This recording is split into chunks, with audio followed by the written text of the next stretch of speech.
Hello दोस्तों, मैं हूं हसीन और आप देख रहे हैं एमएच के क्लासेस। डेली की तरह एमएच के क्लासेस पर हम class 10th NCERT math 2024 chapter 12 surface area and volume exercise 12.1 का क्वेश्चन नंबर आज हम सॉल्व करेंगे 6, 7, 8, 9। जिसमें पहले 6 क्वेश्चन को एक बार रीड कर ले रहे हैं, उसको डायग्राम हम लोगों ने ड्रॉ कर लिया ऊपर आप देख सकते हो। A medicine capsule is in the shape of cylinder with two hemispheres stuck to each of its ends. See figure 13.10. The length of entire capsule is 14 mm and the diameter of the capsule is 5 mm. Find its surface area. तो दोस्तों यहाँ पे question में जो बोला है उसे हम लोगों ने रीड किया और आप स्क्रीन पर भी देख सकते हो क्वेश्चन को कैसे बोला गया है। कह रहा है कि एक कैप्सूल है जिसकी लंबाई जो है 14 mm है और चौड़ाई 5 mm है, यानी कि इसमें दो हेमिस्फीयर दोनों तरफ स्टक है और इसका जो डायमीटर है वो 5 है और इस पूरे कैप्सूल का लेंथ 14 mm है। हमें फाइंड क्या करना है, हमें इसका टोटल सरफेस एरिया फाइंड करनी है, यानी कि सरफेस एरिया कितनी होगी इस कैप्सूल की। तो सबसे पहले हम क्या करेंगे, जो गिवन है उसको लिख ले रहे हैं। यहाँ पे एक सिलेंडर है, यहाँ से यहाँ तक के देखिए ये सिलेंडर है, दो क्या है, दो यहाँ पे हेमिस्फीयर है। तो सरफेस एरिया क्या होगा, surface area of capsule, capsule की सरफेस एरिया हो जाएगी सिलेंडर की सरफेस एरिया और इन दोनों इसकी।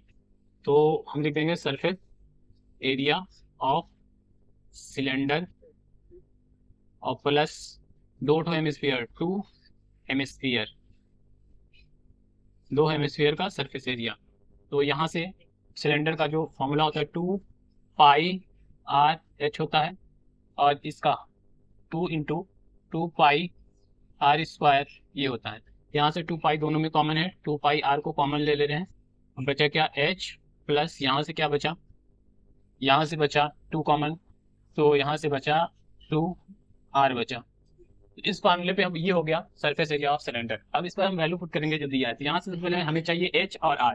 r क्या हो जाएगा सिलेंडर का या इन सब का, 5 का अपॉन 2, ये 5.2 हो जाएगा r। और दूसरी चीज चाहिए सिलेंडर की हाइट, ये टोटल कितनी है, ये टोटल 14 है।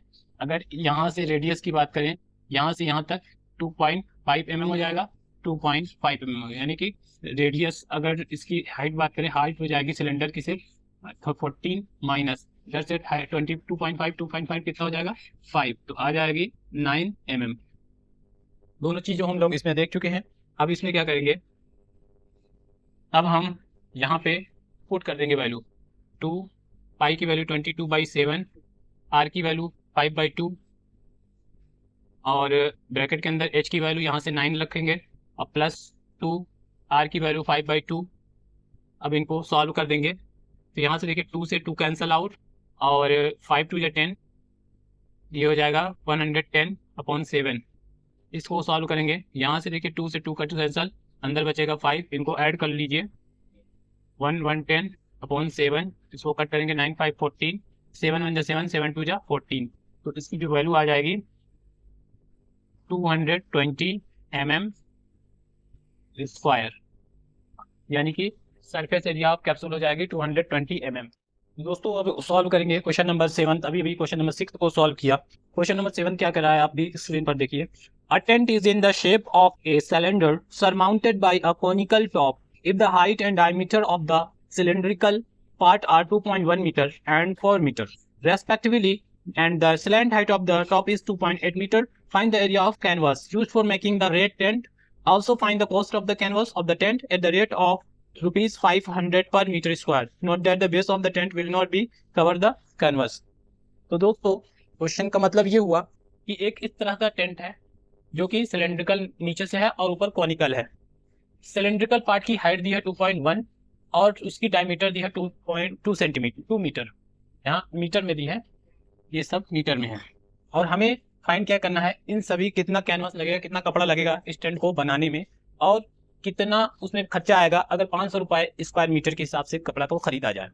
तो इसको सॉल्व करने के लिए हमें total surface area of the tent find करना पड़ेगा। TSA ऑफ टेंट, टेंट का TSA कितना होगा, हो जाएगा 2πRH प्लस आर एल। देखिए 2 पाई आर एच इसका कर्व सरफेस एरिया होगा और पाई आर एल कोनिकल शेप का हो जाएगा। ठीक, अब यहाँ से हम इसमें से कॉमन ले रहे हैं, यहाँ भी पाई है यहाँ भी पाई है, तो पाई आर को कॉमन ले रहे हैं, पाई आर कॉमन, टू बचेगा एच प्लस एल। ठीक, यहाँ से एच की वैल्यू हमें क्या दे रखी है, एच की वैल्यू दे रखी है 2.1 मीटर, एल की वैल्यू भी दे रखी है 2.8 मीटर जो कि स्लैंट हाइट कहलाती है, और डायमीटर दिया है 2 मीटर, और रेडियस क्या हो जाएगी, रेडियस सॉरी डायमीटर यहाँ पे दिया है 4 मीटर, डायमीटर 4 मीटर है, तो रेडियस हो जाएगी 4/2 यानी कि 2 मीटर, 2 मीटर रेडियस हो जाएगी। जो रेडियस इसकी होगी वही रेडियस इसकी भी होगी, ये जो कोनिकल शेप ऊपर टेंट है। ठीक, अब इसको सॉल्व करने के लिए वैल्यू को हम इसमें पुट करेंगे, तो देखिए ये 22/7, आर की वैल्यू यहाँ से रखेंगे 2 और 2h यानी कि 2.21 और प्लस एल की वैल्यू है 2.8। ठीक, अब यहाँ से इसको सॉल्व करेंगे, इसका 2 2 जा 4, 2 2 जा 4, 44/7, इसको एज इट इज मल्टीप्लाई करके लिख लेंगे, इसको मल्टीप्लाई करेंगे 4.2 आएगा प्लस 2.8, अंदर को जोड़ देंगे 44/7 और अंदर जब जोड़ेंगे तो 8 और 2 0, 4 to 8 और 1 कैरी, 2 और 8 0, 4 to 6 और 7 आ जाएगा।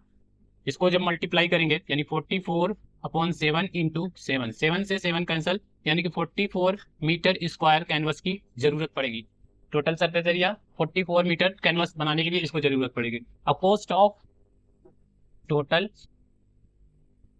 कॉस्ट कितना पड़ेगा, टोटल कॉस्ट के लिए हम क्या करेंगे, 44 मीटर में 500, 1 स्क्वायर मीटर के को 500 लेता है, 44 में कितना हो जाएगा, 5 4 जा 20, 5 4 जा 20, 22 और ये 3 0, ये हो जाएगा, इतना रुपीस लगेगा पैसा उसको खरीदने में। तो ये दोनों चीज इसमें फाइंड करनी थी, हम लोगों ने फाइंड किया। अब आ रहे हैं नेक्स्ट क्वेश्चन पर।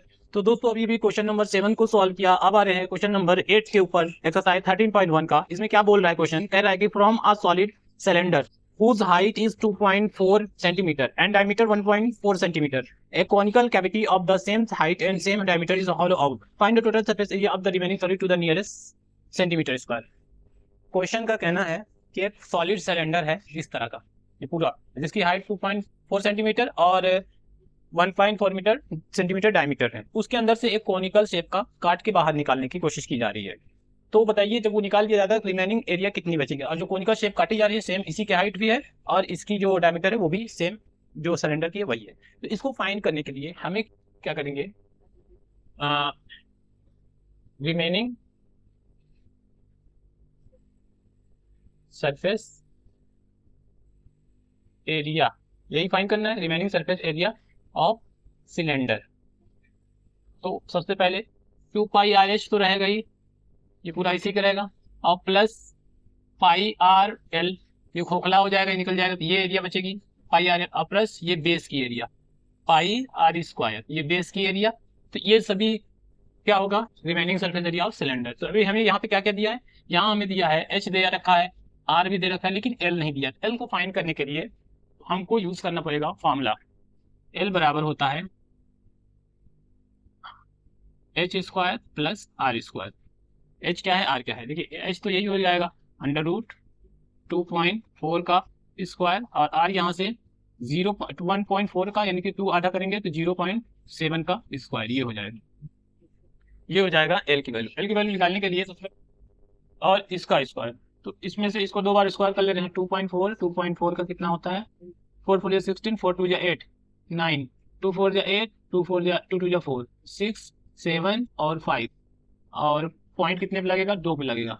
अब इसका भी कर ले रहे हैं 0.2, यहाँ पे 2 नहीं होगा 0.7, तो 0.7 का जो हो जाता है ये होता है 49.49 इसका हो जाएगा, दोनों के इसको लिखेंगे, यहाँ पे आया 5.76 प्लस 0.49, इन दोनों को जब ऐड करेंगे वो हो जाएगा, यहाँ से 6 और 9 कितना हो जाता है, 6 9 15, 1 कैरी, 7 और 4 11, 11 1 12.625, तो क्या आएगा, ये निकल कर रहा है 625 किसका स्क्वायर है, 2.5 का, यानी कि 25 का, 25 एल आ जाएगा 2.5 सेंटीमीटर। अब ये वैल्यू यहाँ पे हम पुट करेंगे, सबसे पहले 2 पाई सब में है, पाई कॉमन ले रहे हैं, आर कॉमन ले रहे हैं, इससे हमको क्या फायदा मिलता है, इजी हो जाता है, सॉल्व करने में मिस्टेक नहीं होता। 2h यहाँ से बचेगा और यहाँ से क्या बचेगा यहाँ से बचेगा L बचेगा, यहाँ से बचेगा क्या, R बचेगा। ठीक, पाई की वैल्यू 22/7, आर की वैल्यू क्या है, आर की वैल्यू हम यहाँ लिख रहे हैं, आर की वैल्यू हमारे यहाँ 0.7 है, क्योंकि इसका डायमीटर 1.4 है, तो आर की वैल्यू 0.7 हो जाएगा, तो 0.7 लिखेंगे। और फिर उसके बाद 2 इंटू एच की वैल्यू वही लिखेंगे 2.4, और एल की वैल्यू क्या है, एल की वैल्यू अभी हम लोगों ने फाइंड किया 2.5 है, और उसके बाद आर की वैल्यू 0.7। इतना लिखने के बाद इसको सॉल्व करेंगे, देखिए 7 से कट जाएगा, तो 1 आ जाएगा यहाँ, तो कितना आ जाएगा 2.22.0.1, और यहाँ से अंदर मल्टीप्लाई करेंगे 2 4 8, 2 2 4, यहाँ से ये हो जाएगा 4.8, और 2.5 फिर ऐसे एज इट इज लिख देंगे, 0.7 एज इट इज लिख देंगे। एकदम स्टेप बाय स्टेप कर रहे हैं, कोई मिस्टेक नहीं होना चाहिए, कहीं भी ना समझ में आए तो आप कमेंट करिए, अगर वीडियो अच्छा लगे तो लाइक कर दिया करिए। अब इसको ऐड कर लेंगे 8 7 15 15 5 15 5 20 20 का 0, और यहाँ से 2 कैरी 2 और 4 6 7, यहाँ से 7 आ गया 0.7, तो इसको मल्टीप्लाई करेंगे 2.2 इंटू 7 से, तो कितना हो जाएगा ये 7 2 जा 14, 7 2 जा 14, और 7 2 जा 14 15। दोस्तों यहाँ पे जो हम लोग किए हैं इसमें 5 2 7 12 12 20 4 2 6 4 2 6 और 2 कैरी यहाँ जोड़ना था, यहाँ एक मिस्टेक हो गया, यहाँ 8 होगा, तो यहाँ भी 8 होगा। 8 से जब मल्टीप्लाई करेंगे तो ये वैल्यू क्या हो जाएगी, 8 से यहाँ पे मल्टीप्लाई करना पड़ेगा, 8 2 16, 8 2 16 17, 17.6 आएगा। हमको नियरेस्ट से करना है, तो ये क्या हो जाएगा, ये इक्वल हो जाएगा अप्रोक्स 18 सेंटीमीटर स्क्वायर, नियरेस्ट करना है, नियरेस्ट सेंटीमीटर इतना हो जाएगा। तो ये आ गया surface remaining surface area of cylinder. तो दोस्तों इस एक्सरसाइज का लास्ट क्वेश्चन पे आ रहे हैं, अभी हम लोगों ने क्वेश्चन नंबर 8 को सॉल्व किया, एक्सरसाइज 13.1 का। इसको एक बार रीड कर ले रहे हैं। A wooden article was made by scooping out a hemisphere from each end of a solid cylinder as shown in figure 13.11। If the height of the cylinder is 10 centimetre and its base is of radius 3.5 centimetre, find the total surface area of the cylinder. तो दोस्तों ये question इस exercise का last question है। तो इस question में बोला ये है कि एक सिलेंडर है, 10 सेंटीमीटर की हाइट उसकी है, जैसा कि आप लोग फिगर में देख सकते हो 10 सेंटीमीटर की हाइट है, और उसका रेडियस बेस का दिया है 3.5 सेंटीमीटर, आप देख सकते हो हमने मेंशन किया हुआ है। और साथ में बोला है कि उसमें से ऐसे स्कूप करके, मतलब उसमें काट के निकाला जा रहा है हेमिस्फीयर की शेप में दोनों तरफ से, वो भी बना दिए हैं। तो अब बताइए कि उस सिलेंडर का सरफेस एरिया कितनी होगी। तो चलिए यहाँ पे हम लिख रहे हैं total surface area of cylinder. ठीक, तो हो जाएगा सबसे पहले 2πRh इस सिलेंडर की हो जाएगी, और फार्मूला हमेशा याद रखेंगे तो आप कभी क्वेश्चन गलत नहीं करेंगे। और कितना है, 2 हेमिस्फीयर है, तो 2 हेमिस्फीयर यानी कि 2πr² प्लस 2πr², 2 से हेमिस्फीयर हो गए, दोनों जुड़ जाएंगे, 2πr² जब दोनों जुड़ जाएंगे तो यहाँ पे क्या हो जाएगा 2πRh प्लस 4πr²। अब इसमें से 2π कॉमन ले लेंगे, 2πr को कॉमन ले लिया हमने। हमारा ये मेथड है करने, सबसे पहले फार्मूले को सॉल्व कर लें, इजिकल h और प्लस r, बस यहाँ 2r। अब वैल्यू क्या है, रेडियस यहाँ पे दे रखा है 3.5 सेंटीमीटर, h यहाँ से दे रखा है 10 सेंटीमीटर। अब हम फाइंड कर देंगे, वैल्यू को पुट कर देंगे, आंसर आ जाएगा 2.22। अभी बोर्ड में क्वेश्चन आए तो इसको पढ़कर आप जिस जो वैल्यू दिया उस वैल्यू को किनारे साइड में लिख लें, और इस तरह का डायग्राम ड्रॉ कर लें, और इस तरह से फार्मूला को लिख कर सॉल्व करेंगे, कभी भी आपको नंबर कम नहीं मिलेगा और आपको आंसर भी सही आएगा। r की वैल्यू क्या है 3.5, h की वैल्यू 10 प्लस 2 इंटू 3.5। ठीक, तो अब यहाँ से देखिए 7 1 7, 7 5 35, यानी कि 0.5। अब यहाँ से 2 इंटू 22 इंटू 0.5, अब अंदर क्या आ जाएगा 10, और ये मल्टीप्लाई करेंगे 7.0 आएगा। ठीक, अब यहाँ से मल्टीप्लाई कर ले रहे हैं 5 2 10, 5 2 10, 11 हो जाएगा, 11 2 22, ये 22 आ जाएगा। क्योंकि अगर नहीं समझ में आएगा बताइएगा, यहाँ से इसको ऐड कर देंगे 17 हो जाएगा, बाहर आएगा 22 को हम 17 से मल्टीप्लाई कर देंगे। यहाँ 0 था, 122 5 110 होता है, लेकिन 0 पॉइंट होने की वजह से 0 हट जाएगा, तो 11 बचेगा, 11 से 2 को मल्टीप्लाई करेंगे 22 आएगा। अब इसको मल्टीप्लाई करिए, 17 2 34 का 4 3 कैरी, 17 2 34, 34 और 3 37 सेंटीमीटर स्क्वायर। वीडियो कैसे लगा, अगर समझ में आया हो कमेंट करिए, लाइक करिए, ज़्यादा से ज़्यादा शेयर करिए, चैनल को सब्सक्राइब नहीं किया सब्सक्राइब करिए। लास्ट क्वेश्चन था इस एक्सरसाइज का, अब आएंगे नेक्स्ट वीडियो में आपको नए एक्सरसाइज को और अच्छे से उसको भी सॉल्व कराएंगे।